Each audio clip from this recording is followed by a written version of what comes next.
بسم اللہ الرحمن الرحیم۔ السلام علیکم، میرے چینل سائرہ کی کہانیوں میں خوش آمدید۔ آج میں آپ کے لیے ایک سچی اور سبق آموز کہانی لے کر حاضر ہوئی ہوں۔ دوستو، اگر آپ میرے چینل پر نئے ہیں تو میرے چینل کو سبسکرائب کر لیں اور کہانی پسند آئے تو لائک اور شیئر ضرور کریں۔ تو چلیں کہانی کی طرف آتے ہیں۔ اسلم بھائی سے گھر کی چابی لے کر میں اس پرانے محلے میں چلا آیا جہاں مجھے رہنا تھا۔ یہاں پر بیشتر مکانات پرانی طرز کے تھے۔ وہاں ترقی نے اپنے قدم کچھ خاص نہیں جمائے تھے کیونکہ یہ غربت زدہ علاقہ تھا۔ میرا مطلوبہ مکان میری نظروں کے سامنے تھا۔ بڑا سا بوسیدہ گیٹ جس پر رنگ نہیں تھا، زنگ آلود تالا بڑی مشکل کے بعد کھل گیا۔ گیٹ کھول کر میں اندر داخل ہو گیا۔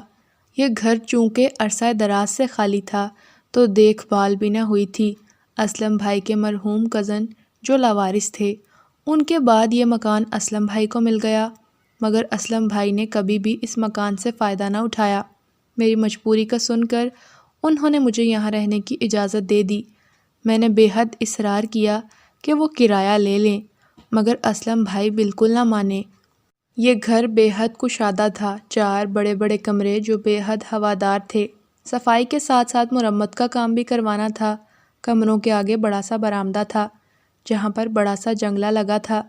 وہ جنگلہ ایک وسیع و عریض باغ میں کھلتا تھا۔ وہاں بے حد گھنے پیڑ، لمبی لمبی گھاس اگی تھی جس نے باغ کو باغ نہیں بلکہ جنگل بنا دیا تھا۔ یکایک میری نگاہ ایک منظر پر رک گئی۔ وہ منظر میری نظروں کے لیے ہرگز نیا نہ تھا۔ میں اسے حیرت سے دیکھتا جا رہا تھا۔ باغ کے آخری گوشے میں ایک کنواں تھا۔ کنویں کے قریب ہی پیڑ سے جھولا بندھا تھا۔ میں نے اس جھولے کو دیکھا تو میرا ذہن مجھے یہ یقین دلانے لگا کہ یہ منظر میں پہلے بھی کئی بار دیکھ چکا ہوں۔ باغ کے اطراف کی دیواریں بے حد چھوٹی تھیں اور کئی جگہ سے ٹوٹی ہوئی تھیں۔ میں نے واپسی کے لیے قدم بڑھا دیے۔ تو تم جا رہے ہو؟ میں اپنے کپڑے بیگ میں رکھ رہا تھا کہ آفرین کی آواز پر پلٹ کر دیکھا۔ ہاں، میں جا رہا ہوں۔ ہادی، تم ماما کو جانتے ہو، پھر بھی ایسا کر رہے ہو؟ وہ شرمندگی سے بولی۔ ڈونٹ وری، تم ایسا کچھ نہ سوچو، میں تائی جان کو مزید تکلیف نہیں دینا چاہتا، میں بولا۔ کچھ دیر آفرین کی خاموشی محسوس کر کے میں خود ہی بولا، دیکھو آفرین، میں نے تائی اماں کی نظروں میں ہمیشہ اپنے لیے نفرت دیکھی ہے۔ انہوں نے مجھے کبھی پسند نہیں کیا، مگر میں نے ان کے سرد رویے کو ہمیشہ برداشت کیا، مگر اب مزید نہیں۔ میں تمہاری اور فیضی کی دوستی کی قدر کرتا ہوں، مگر اب میں نہیں چاہتا کہ مزید تم دونوں میری وجہ سے آزمائش میں پڑو۔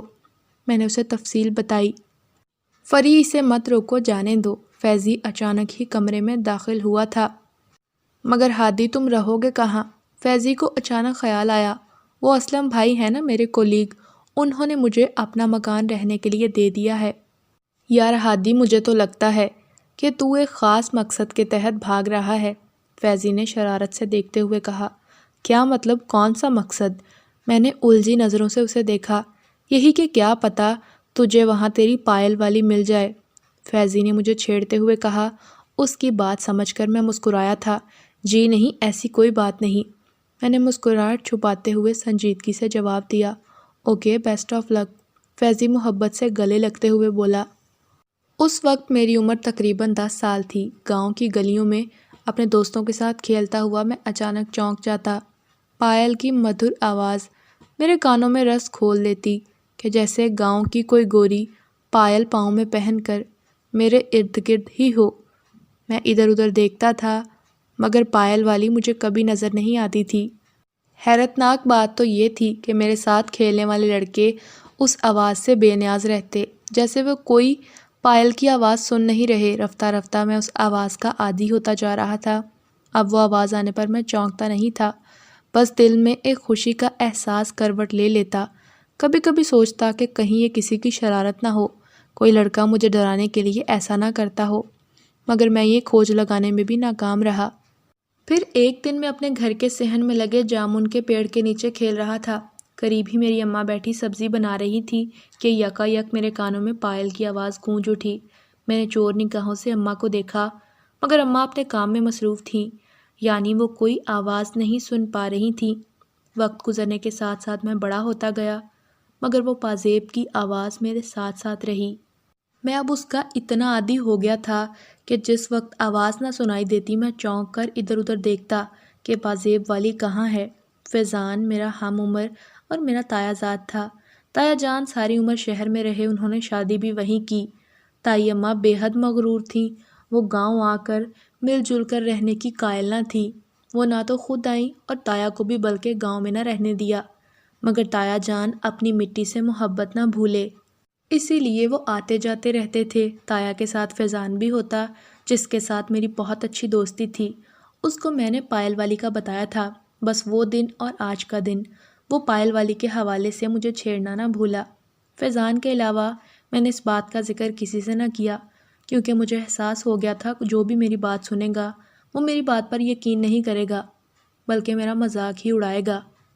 ایسا ہی ایک دن میرے ساتھ فیضان نے کیا۔ میں اسکول کا کام کر رہا تھا کہ فیضی بھاگتا ہوا آیا۔ ہادی جلدی سے آؤ، میں نے ابھی ابھی تمہاری پائل والی کو دیکھا ہے۔ میں حیرت سے ابھی کچھ سوچتا کہ فیضی میرا ہاتھ پکڑ کر بھاگا۔ ہمارے گھر کے باہر ایک مداری آیا ہوا تھا، جس کے پاس ایک بندریا چولی گھاگرا پہن کر رقص دکھانے میں مصروف تھی۔ اس کے پیروں میں گھنگرو ہونے کی وجہ سے چھن چھن کی آوازیں آ رہی تھی۔ میرے وہاں دیکھنے پر فیضی ہنس ہنس کر لال ہو گیا۔ میں نے چند لمحوں تک اسے دیکھا اور پھر روتے ہوئے بھاگ گیا۔ سارا دن میں اس سے ناراض رہا اور وہ مجھے سارا دن مختلف طریقوں سے مناتا رہا۔ وقت گزرنے کے ساتھ ساتھ اب اکثر یہ ہونے لگا کہ مجھے اکثر خوابوں میں ایک لڑکی نظر آنے لگی جو جھولے پر بیٹھی ہوتی، سفید لباس میں ملبوس۔ اس کے سفید آنچل میں اس کا چہرہ چھپا ہوتا تھا، مگر لمبے کالے بال ہوا میں لہرا رہے ہوتے اور اس کے گورے پیروں میں پائل ہوتی تھی، مگر میں کبھی بھی اس کا چہرہ نہیں دیکھ سکا تھا۔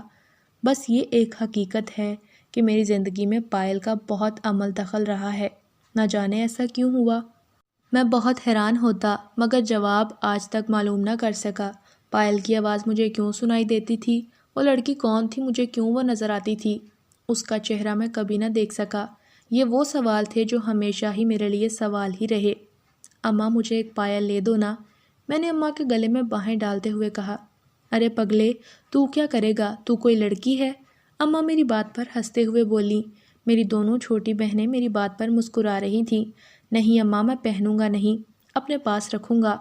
مجھے اس کی آواز بہت اچھی لگتی ہے۔ ارے میرے بچے، جب تیری دلہن آئے گی نا تو اس کے لیے پائل بنواؤں گی، پھر تو سن لیا کرنا اس کی آواز، اماں نے لاڈ سے مجھے دیکھتے ہوئے کہا۔ میں اماں کی اس بات پر شرما کر رہ گیا۔ نجمہ اور آسیہ اب منہ پر ہاتھ رکھ کر ہنسی روک رہی تھیں۔ میں نے انہیں دیکھ کر منہ چڑھایا تھا۔ اسی طرح وقت گزرتا گیا، وہ میرے خوابوں میں آتی رہی اور مجھے اپنی پائل کا دیوانہ بناتی رہی۔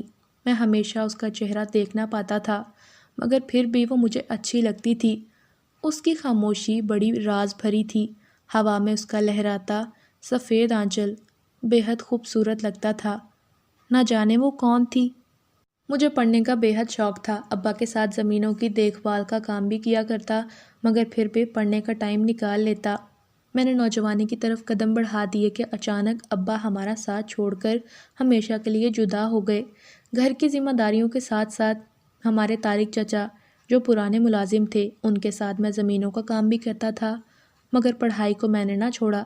اب میرا مقصد اعلیٰ تعلیم حاصل کر کے نجمہ اور آسیہ کی بہت اچھے طریقے سے شادیاں کرنا تھا۔ میں دلجوئی سے اپنی تعلیم میں جٹ گیا۔ اسی دوران تایا جان ہمارے گھر آئے۔ وہ میرے تعلیمی شوق کو دیکھتے ہوئے مجھے اپنے ساتھ شہر لے گئے تاکہ میں اعلیٰ تعلیم حاصل کر سکوں۔ تائی جان کے برے رویے کے باوجود میں نے ان کے گھر میں رہنا گوارا کر لیا۔ فیضان اور آفرین کی محبت اور تایا جان کی شفقت کے ساتھ میں نے اعلیٰ تعلیم کا خواب پورا کر لیا، اور اب میں جاب کی تلاش میں تھا تاکہ زیادہ سے زیادہ پیسے اماں کو بھیج سکوں۔ میں تایا جان کے دفتر میں کام نہیں کرنا چاہتا تھا، مگر ان کے اصرار پر میں نے یہ بھی قبول کر لیا۔ ان کی فیکٹری میں اچھے عہدے پر فائز ہو گیا، تنخواہ بھی بہت اچھی تھی۔ بس میرے خوابوں کی تعبیر کا وقت آ گیا تھا کہ تائی جان نے میری زندگی کی پرسکون جھیل میں اضطراب کا پتھر پھینکا۔ انہیں میرے یہاں رہنے پر اعتراض تو ہمیشہ سے ہی تھا، مگر اب فیکٹری میں جاب کرنے پر وہ مزید غصہ ہو گئیں۔ وہ شاید یہ سمجھتی تھیں کہ میں ان کے کاروبار اور گھر پر قبضہ کرنے آیا ہوں، حالانکہ ایسا کچھ نہ تھا، مگر انہیں کون سمجھاتا۔ انہوں نے مجھے مفت کی روٹیاں توڑنے کا طعنہ دے ڈالا۔ میں مانتا ہوں کہ تایا نے میرے اوپر احسان کیے تھے، مگر میں نے ہمیشہ اپنا تعلیمی خرچہ خود اٹھایا تھا، کبھی ان سے مدد نہ مانگی۔ انہوں نے بارہا مجھے مجبور کیا کہ میں تعلیمی خرچ ان سے لیا کروں، مگر میری غیرت نے گوارا نہ کیا۔ زمینوں سے اچھی خاصی آمدنی ہو جاتی تھی، مگر تائی جان نے ہر بات کو نظر انداز کر کے مجھے ذلیل کر دیا تھا۔ نہ جانے ان کو ہم سے کیا بیر تھا۔ ان کی نفرت ہمیشہ میری سمجھ سے باہر رہی تھی، مگر اب میں مزید اس گھر میں نہیں رہ سکتا تھا۔ آفرین اور فیضان کے علاوہ تایا جان نے بھی بہت روکا، مگر اب میں نہیں رک سکتا تھا۔ زندگی کے شب و روز جاری تھے، مگر وہ پائل کی چھم چھم اب بھی میرے ساتھ تھی۔ فیضان اب بھی ہنستا، مگر میں نے اس سے ذکر کرنا چھوڑ دیا تھا، مگر اتنی پرانی بات وہ اب بھی نہ بھولا تھا۔ مرمت اور صفائی کا کام ہو چکا تھا، سو میں اسلم بھائی کے مکان میں شفٹ ہو گیا۔ ایک بہت حیرت انگیز بات تھی کہ اس گھر میں آتے ہی پائل کی چھم چھم اور خوابوں میں اس لڑکی کا نظر آنا دونوں بند ہو گئے تھے۔ میں اس بات پر کافی حیران تھا، کیونکہ میں تو بچپن سے اس چیز کا عادی ہو چکا تھا۔ آج اس گھر میں میرا پہلا دن تھا، سامان میں پہلے ہی پہنچا چکا تھا، گھر میں روشنی کا انتظام ہو چکا تھا، نیا ضروری سامان بھی میں خرید کے لے کے آ گیا تھا، اس لیے گھر اب کافی بہتر لگ رہا تھا۔ مگر ایک گہری پراسرار خاموشی ابھی بھی چھائی تھی۔ کچھ وقت میرا سامان کو سیٹ کرنے میں لگ گیا، کام سے فارغ ہو کر میں فریش ہونے چلا گیا۔ بعد میں کھانا کھا کر چائے پیتے ہوئے میں گھر کے ارد گرد کا جائزہ لینے لگا۔ پڑوسی بیچارے مزدور پیشہ لوگ تھے، تھک ہار کے وہ سب سو چکے تھے، فضا میں خاموشی چھائی تھی۔ اگلا دن چھٹی کا تھا، دروازے پر تیز دستک سے میری آنکھ کھل گئی۔ میرا پروگرام تو کافی دیر تک سونے کا تھا، رات کو نیند بھی دیر سے آئی تھی، مگر نہ جانے کون صبح صبح آ گیا تھا جو ذرا بھی ٹھہرنے کا نام نہیں لے رہا تھا۔ کون ہو سکتا ہے اس وقت؟ سوچتے ہوئے میں نے سلیپر پاؤں میں ڈالے اور دروازے کی طرف آ گیا۔ تم؟ دروازہ کھول کر سامنے والے کو دیکھ کر اچانک ہی میرے منہ سے نکلا، مجھے دیکھ کر تم تو یوں حیران ہو رہے ہو جیسے بھائی میں کوئی غیر انسانی مخلوق ہوں۔ اب راستہ بھی دو گی یا یوں ہی تم کرتے رہو گے؟ فیضی ہاتھ میں ناشتے کا سامان پکڑے کھڑا تھا۔ ارے سوری یار، اندر آ جاؤ، میں اسے راستہ دیتے ہوئے شرمندگی سے بولا۔ واہ بھائی واہ، یہ گھر تو کوئی پرانا محل لگ رہا ہے، اس نے شرارت سے کہا۔ ہاں، ذرا پرانی طرز کا بنا ہوا مکان ہے۔ میں نے سوچا میرا یار اکیلا ہوگا، نئی جگہ ہے، کہیں گھبرا نہ جائے، میری طرح کا بہادر بندہ اس کے ساتھ ہونا چاہیے، بس اسی لیے صبح صبح ناشتہ لے کر پہنچ گیا تاکہ سارا دن تیرے ساتھ گزاروں۔ ہاتھ منہ دھو لو تاکہ ناشتہ شروع کریں، میرے پیٹ میں تو چوہوں کی بجائے گدھے دوڑ رہے ہیں۔ ناشتے کے بعد چائے پیتے ہوئے فیضی ادھر ادھر کی باتیں کرنے لگا۔ میں نے اس سے گھر والوں کا حال وغیرہ پوچھا، اس نے کہا کہ سب خیریت سے ہیں۔ اس دن فیضی میرے پاس ہی رک گیا، پھر رات کو نہ جانے کس پہر میری آنکھ کھل گئی۔ میں نے فیضی پر نگاہ ڈالی، وہ تو گہری نیند سو رہا تھا۔ مجھے لگا میرے ارد گرد کوئی ہے، ایک آہٹ سی ہوئی تھی۔ کمرے میں خنکی ہونے کے باوجود بھی گھٹن بڑھ گئی۔ میں خاموشی سے باہر لان میں آ گیا، باہر کھلی فضا میں گہرے سانس لے کر بہتر محسوس کر رہا تھا۔ یکدم میرے قریب ہی آہٹ سی ابھری، میری نگاہ جھولے پر پڑی، مجھے لگا کہ جھولا آگے پیچھے دھیرے دھیرے حرکت کر رہا ہے، جیسے اس پر کوئی بیٹھا ہو۔ جھولے پر دوبارہ نگاہ ڈالی تو جھولا اپنی جگہ ساکت تھا، یعنی کچھ دیر پہلے جو میں نے دیکھا وہ میرا وہم تھا۔ میں نے حیران ہوتے ہوئے اندر کی طرف قدم بڑھا دیے۔ اگلے دن میں آفس سے آ کر کھانا کھانے لگا تھا کہ گیٹ پر دستک ہوئی۔ میں باہر آ گیا کہ دیکھوں کون ہے۔ اسلم بھائی آپ اندر آئے نا، میں نے انہیں راستہ دیتے ہوئے کہا۔ بس سوچا تم سے پوچھتا چلوں کہ کوئی مسئلہ تو نہیں؟ نہیں اسلم بھائی، کوئی مسئلہ نہیں، اللہ کا شکر ہے، میں نے سادگی سے جواب دیتے ہوئے کہا۔ دراصل یہ گھر کافی سالوں سے خالی رہا ہے، تو تم جانتے ہو کہ ایسی جگہوں کے بارے میں لوگ کیا سرائیاں کرنے لگتے ہیں، اسی وجہ سے تم سے پوچھ رہا تھا۔ میرے مرحوم کزن کو یہ مکان دراصل ہندوستان کی تقسیم کے وقت ملا۔ اس سے پہلے یہاں جو لوگ رہتے تھے وہ مکان چھوڑ کر چلے گئے۔ میرے کزن کو یہاں رہنے کا زیادہ دیر موقع نہیں ملا اور ان کی وفات ہو گئی، تب سے یہ مکان خالی ہے۔ اسلم بھائی نے چائے پیتے ہوئے مکمل تفصیل بتائی۔ اچھا میاں، چلو میں چلتا ہوں، پھر آؤں گا، اپنا بہت خیال رکھنا، کسی چیز کی ضرورت ہو تو ضرور بتانا، اسلم بھائی کہتے ہوئے وہاں سے چلے گئے۔ میں پھر کھڑکی کے پاس آ کر کھڑا ہو گیا۔ میں نے کھڑکی سے باہر لان پر نظر ڈالی، باہر دھوپ پھیلی ہوئی تھی، لان کے پچھلے حصے کی دیواریں بے حد خستہ تھیں جو گر رہی تھیں، کوئی جانور بھی گھاس چرتے چرتے اندر آ جاتا تھا۔ میں نے آفس کے مالک کو گھر بلایا تھا تاکہ لان کی صفائی ہو سکے، سو وہ یہ کام کر رہا تھا۔ رات کے وقت نہ جانے یہاں کیوں پراسراریت سی چھا جاتی، مجھے رات کو کتاب پڑھے بغیر نیند نہیں آتی تھی، سو ابھی بھی میں کتاب پڑھ رہا تھا کہ میری نظر باہر لان میں بندھے جھولے پر پڑی۔ کتاب بند کر کے میں کھڑکی میں جا کھڑا ہوا۔ اسی پل مجھے لگا کہ کہیں کسی پیڑ کے پیچھے کوئی سفید آنچل لہرایا تھا اور پل بھر میں غائب بھی ہو گیا۔ یہ کیا تھا؟ میں غور کرنے لگا، شاید میرا وہم ہو، میں نے سوچا۔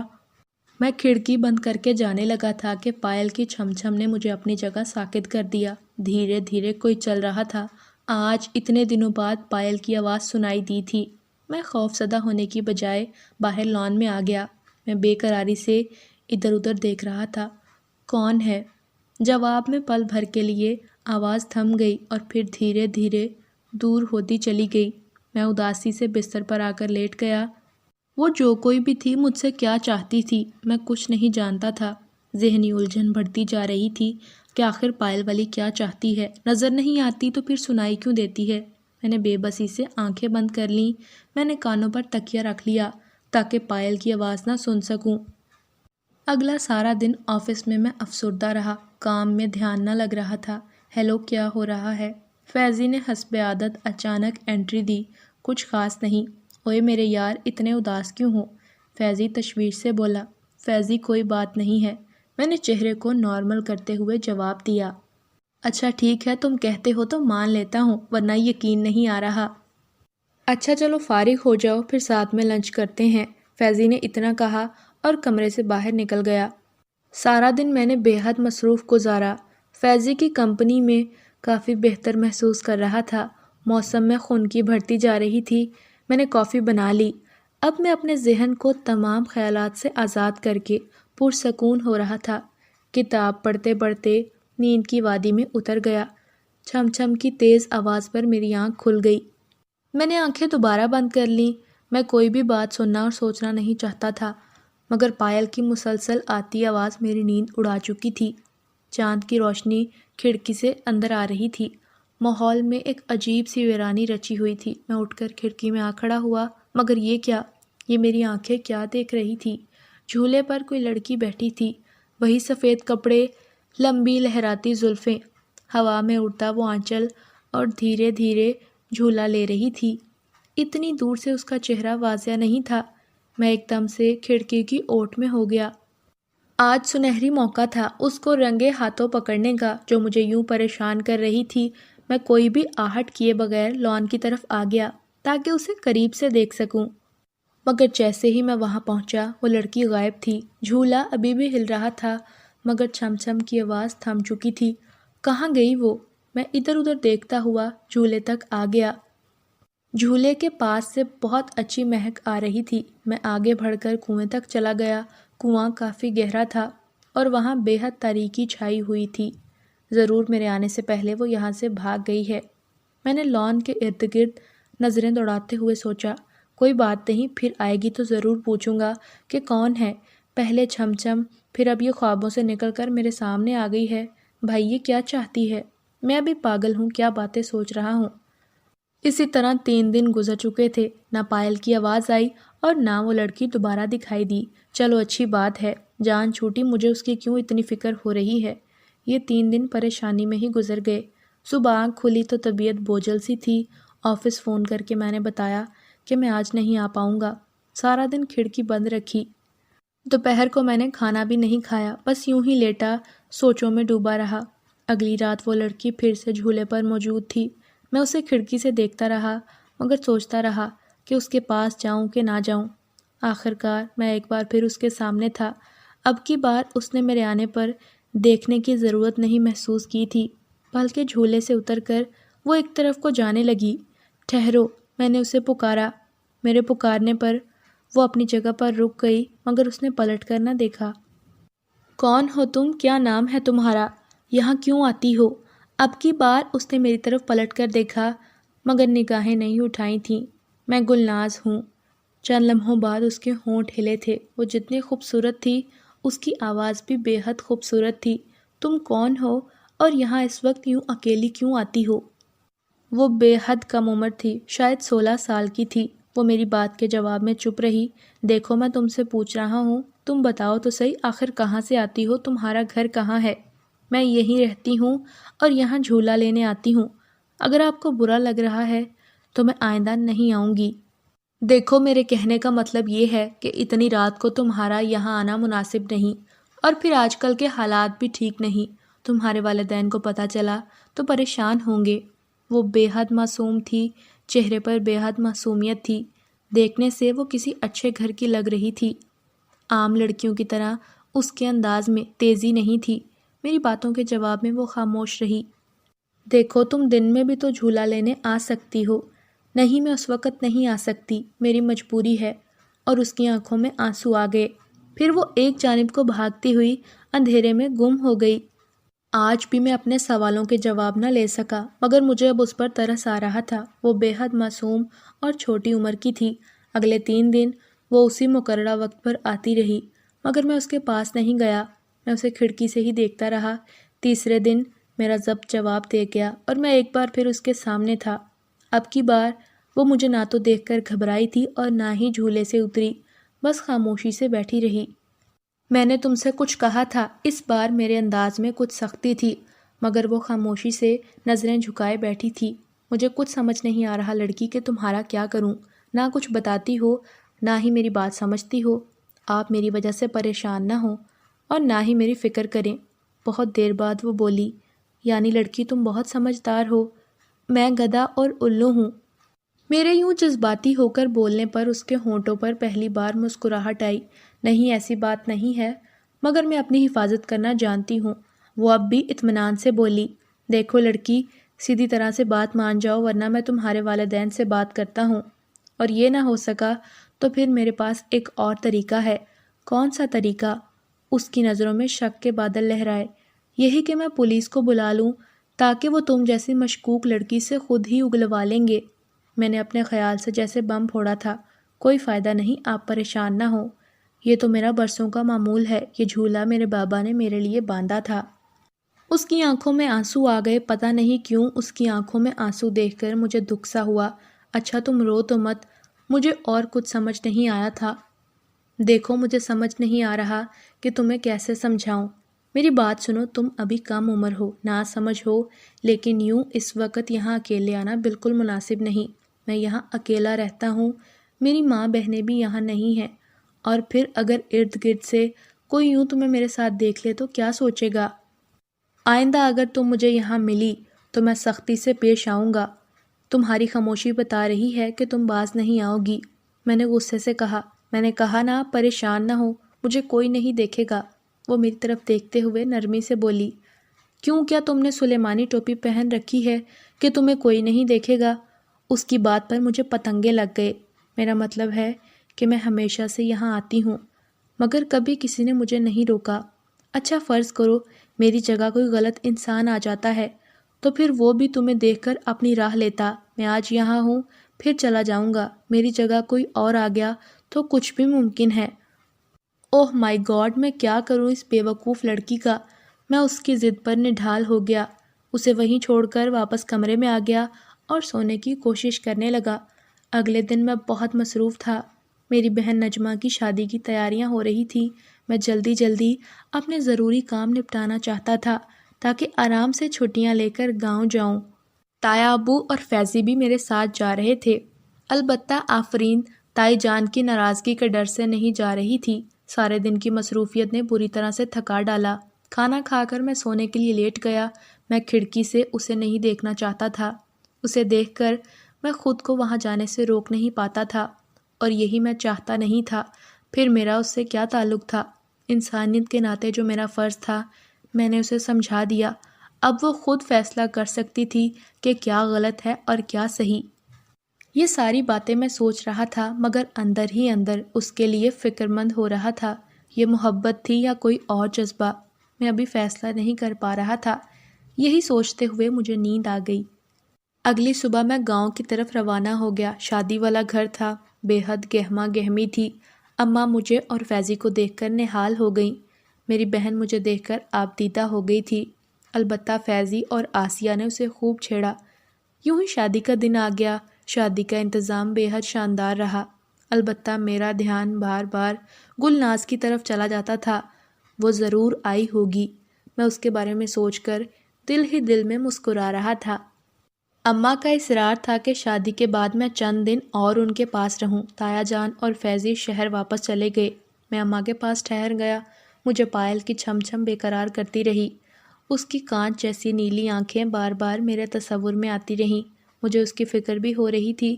میرا اس سے کوئی تعلق نہیں تھا، مگر کچھ دنوں کی شناسائی تو بہرحال تھی۔ کچھ دنوں بعد میں واپس شہر آ گیا۔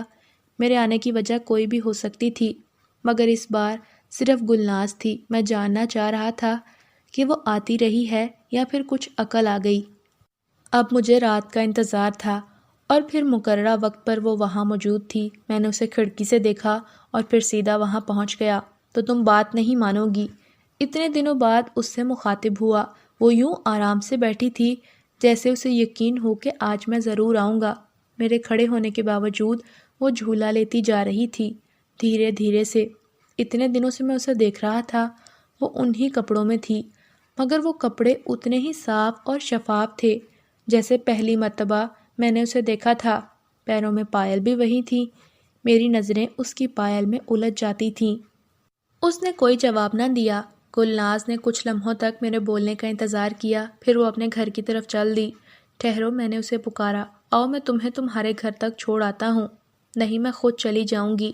گلناز میری بات سنو۔ مگر وہ سنی انسنی کرتے ہوئے ہوا کے جھونکے کی مانند باہر نکل گئی۔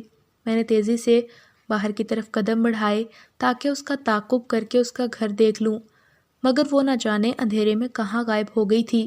اتنی جلدی وہ کہاں چلی گئی تھی؟ عجیب لڑکی ہے بھائی، میں اس کے بارے میں سوچتا ہوا واپس آ گیا۔ پھر اگلے چند دن گلناز نہیں آئی تھی۔ میں نے جھولے کو دیکھا، وہ موجود نہیں تھی، البتہ جھولا معمول کے مطابق ہل رہا تھا۔ میں نے گلناز کی طرف سے جامع خاموشی پر ہار مان لی۔ جو راز میں جاننے نکلا تھا وہ آرزو ختم ہو چکی تھی۔ میں جاننا نہیں چاہ رہا تھا، مگر ایک انجانی کشش مجھے اس کی طرف لے جا رہی تھی۔ آج وہ پہلے سے بہتر لگ رہی تھی، آج وہ قدرے مطمئن تھی۔ میں خاموش کھڑا اسے دیکھ رہا تھا۔ ہادی صاحب، میں جانتی ہوں کہ آپ میرے بارے میں جاننا چاہتے ہیں کہ میں کون ہوں، وہ میری طرف دیکھتے ہوئے بولی۔ جہاں تک مجھے یاد پڑتا ہے میں نے اسے اپنا نام کبھی نہیں بتایا تھا، مگر وہ جانتی تھی، پر کیسے؟ نام جاننا کوئی اتنا مشکل کام نہیں جو آپ یوں پریشان ہو رہے ہیں۔ وہ جیسے میری ایک ایک سوچ پڑ رہی تھی۔ میں بالکل خاموش تھا۔ آج میں آپ کو وہ سب بتانے آئی ہوں جو آج سے پہلے میں نے کبھی کسی کو نہیں بتایا، اور وہ سب بھی جو آپ جاننا چاہتے ہیں۔ وہ میری طرف سنجیدگی سے دیکھتے ہوئے بولی۔ میں اس کے قریب ہی گھاس پر بیٹھ گیا۔ میرا نام گلناز میرے بابا نے رکھا تھا۔ میری پیدائش پر میرے والدین بہت خوش تھے۔ شادی کے 10 سال بعد میں پیدا ہوئی۔ مجھ سے پہلے کوئی اولاد نہ تھی اور نہ ہی میرے بعد کوئی اولاد ہوئی۔ میری ماں مجھے شہزادی کہتی تھی۔ میں ابھی 6 برس کی ہوئی کہ میری ماں مجھے چھوڑ کر ہمیشہ کے لیے اس دنیا سے ناتا توڑ گئی۔ بہت دن تک میں پورے گھر میں اپنی ماں کو ڈھونڈتی رہی۔ میرے بابا مجھے بہلاتے پیار کرتے تاکہ میں ماں کو بھول جاؤں۔ ایک دن میں بہت رو رہی تھی۔ میری ایک ہی رٹ تھی کہ میں اپنی اماں کے پاس جاؤں گی۔ بابا مجھے سنبھال سنبھال کر بے حال ہو رہے تھے۔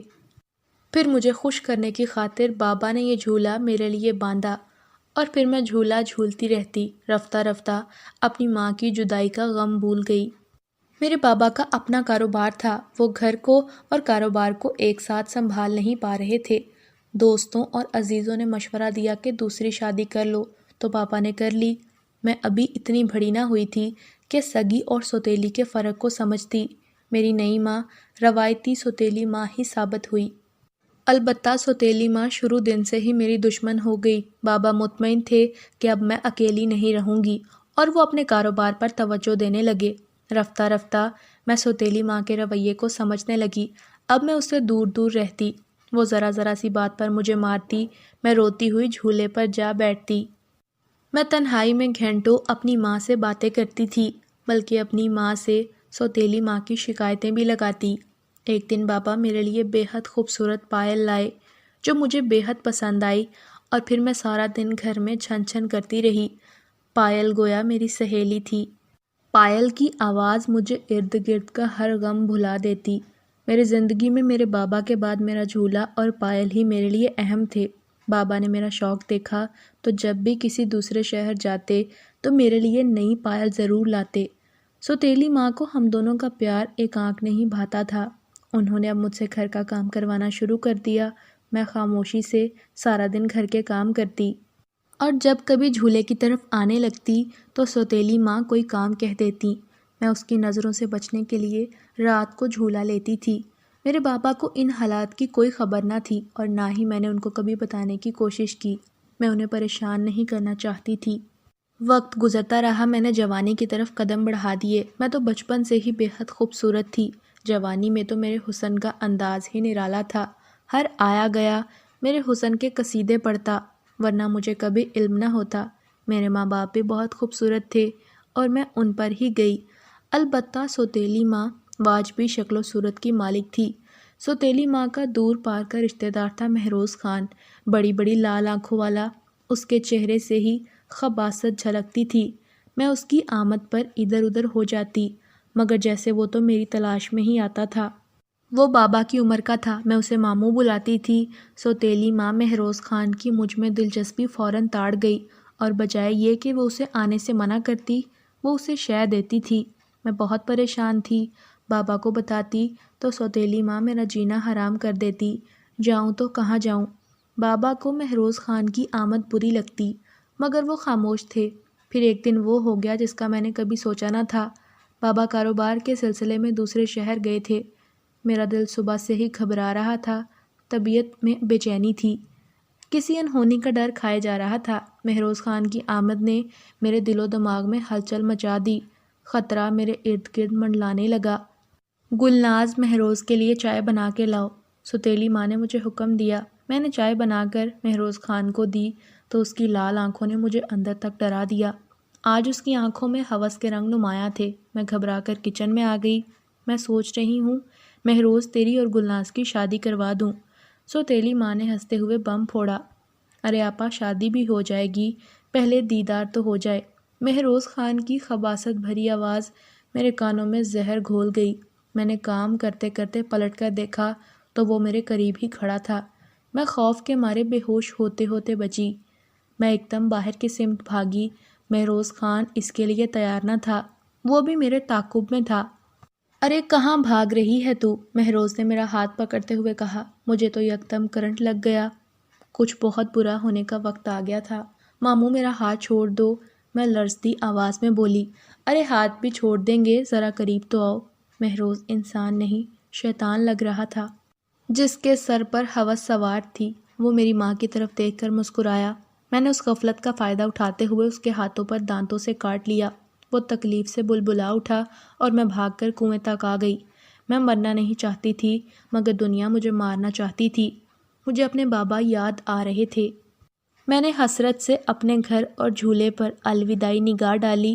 ماموں میرے قریب مت آنا، ورنہ میں کنویں میں چھلانگ لگا دوں گی۔ میں اس کی طرف دیکھتے ہوئے بولی۔ ماں اور مہروز کو مجھ سے اس بات کی توقع نہیں تھی۔ وہ سمجھ رہے تھے کہ میں ان کی خواہش کے آگے سر جھکا دوں گی۔ گلناز، یہ کیا کر رہی ہو؟ ادھر آؤ، سوتیلی ماں نے مجھے بہلاتے ہوئے کہا۔ مگر میں بہلنے والی نہیں تھی۔ میں ان کے ناپاک ارادے جان گئی۔ گلناز، خبردار ایسا کچھ کیا۔ مہروز نے مجھے دھمکی دی اور میری طرف قدم بڑھائے۔ انہیں یقین تھا کہ میں ان کے آگے ہار مان لوں گی۔ وہ مجھ جیسی بزدل لڑکی سے اتنی ہمت کی توقع نہیں کر رہے تھے۔ اس سے پہلے کہ مہروز مجھے قابو میں کر کے اپنے ناپاک ارادے پورے کرتا، میں نے اس کنویں میں چھلانگ لگا دی۔ یہ کہہ کر گلناز یوں ہانپنے لگی جیسے میلوں کا سفر کر کے آئی ہو۔ میں جو ساکت بیٹھا اس کی کہانی سن رہا تھا چونک اٹھا۔ وہ دن ہے اور آج کا دن۔ میری بے قرار روح اپنے قاتل کو ڈھونڈتی ہے۔ میرے صدمے میں باپ بھی دنیا سے رخصت ہو گیا، میرا گھر ویران ہو گیا، مگر میں یہیں رہ گئی۔ میں نے موت کو گلے تو لگا لیا تھا، مگر اب میرے اندر انتقام ابھر رہا تھا۔ دنیا کے تمام مردوں سے صرف انتقام لینا ہے۔ میرے حسن و جمال کے علاوہ میری پائل کی چھم چھم بھی مردوں کو گھائل کرنے کے لیے کافی تھی۔ جو مجھے دیکھتا میرا دیوانہ ہو جاتا اور پھر میرے عشق و محبت میں بے قرار ہو کر اس کنویں سے چھلانگ لگانے کے لیے بھی تیار ہو جاتا تھا۔ میں پہلے انہیں اپنی محبت کا فریب دیتی، پھر ان کی محبت کا امتحان لینے کے لیے انہیں جان دینے پر مجبور کرتی اور وہ اپنی جان پر کھیل جاتے۔ مجھے بہت سکون ملتا تھا۔ مجھے لگتا کہ میں نے مہروز خان سے اپنی موت کا بدلہ لے لیا ہے۔ گلناز کی آنکھوں میں صفاق کی جھلک رہی تھی۔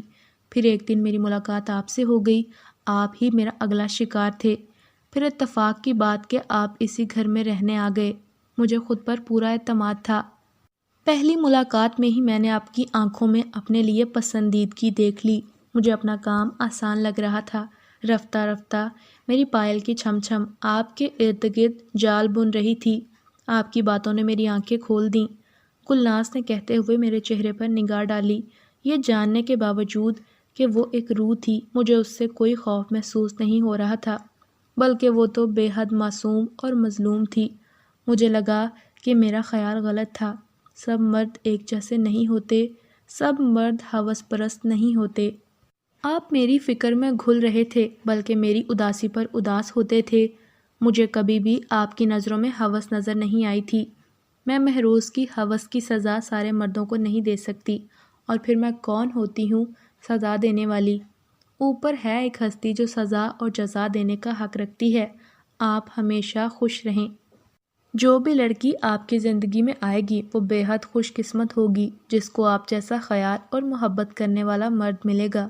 میں ہمیشہ کے لیے جا رہی ہوں۔ کہتے ہی گلناز میری نظروں کے سامنے سے غائب ہو گئی۔ میری آنکھوں میں آنسو آ گئے۔ میں پلٹ کر جانے لگا تھا کہ میری نظریں اس جگہ پر پڑیں جہاں گلناز موجود تھی۔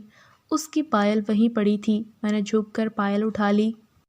ہر رات کو میں کھڑکی میں کھڑا جھولے کو تکتا رہتا ہوں کہ شاید گلناز کبھی بھولے سے دوبارہ وہاں آ جائے، مگر ایسا کبھی نہ ہوا۔ اس نے ہمیشہ کے لیے اس ظالم دنیا سے ناتا توڑ لیا۔ یہ سوچ مجھے ہر پل رنجیدہ رکھتی ہے۔ گلناز کی یاد میں ہر پل صدیوں کے برابر لگنے لگا۔ وقت گزرتا رہا اور اسی دوران آفرین اور فیضان کی شادیاں بھی ہو گئی۔ میری بہن آسیہ بھی اپنے گھر کی ہو گئی۔ اماں بہت اکیلی ہو گئی تھی، اصرار کرتی رہتی کہ میں جلد گھر آ جاؤں، مگر آج بھی مجھے گلناز کی یاد آتی ہے تو میں رنجیدہ ہو جاتا ہوں۔ تو ویورز، کیسی لگی آپ کو آج کی میری یہ کہانی؟ کمنٹس میں اپنی رائے کا اظہار ضرور کریں۔ مزید خوفناک اور سبق آموز کہانیوں کے لیے میرے چینل کو سبسکرائب کرنا نہ بھولیں۔